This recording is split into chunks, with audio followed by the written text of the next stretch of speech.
In the snowy days, Cooma was a boom town. We're the first of the multicultural societies. I think that's what we were brought up on it. Cooma was a real buzz. In fact, the nightlife in Cooma would have, outside capital cities, it was probably the best nightlife in Australia. You had a dance every Saturday night to go to, and the guys had come down out of the mountains, and you know, they had the money, and all of the Europeans, they could all dance, and the girls thought it was just great. You know, these guys could dance.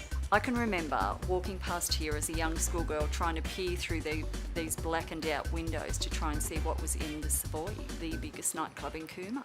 There was the Taboo, the Pasha, the Lido, Cortina. It was as crazy as King's Cross and places much bigger than Cooma, and you know, it was obviously quite an amazing time, a wild time even. Old mate must have thought somebody ripped him off so they'd have a punch up and it finished up into a shootout. It was definitely here and it was definitely happening. Once the snowy got going, it changed everything. The milk bars when we were young were the place to go, and there was places like the Tropical Spot, and there was Teddy's Coffee Lounge, Gordon's Coffee Lounge, the Hasty Tasty. I'm fourth generation local and I'm bringing up fifth generation children now. During the snow scheme, Cooma was the most multicultural place in Australia. My father came to Cooma with the snowy, looking for a better life. First question they asked me is, can you catch a ball? Can you run? I thought, what kind of sick stuff are these country people into? There have been occasions where a Croat has had a plate of food pushed in his face.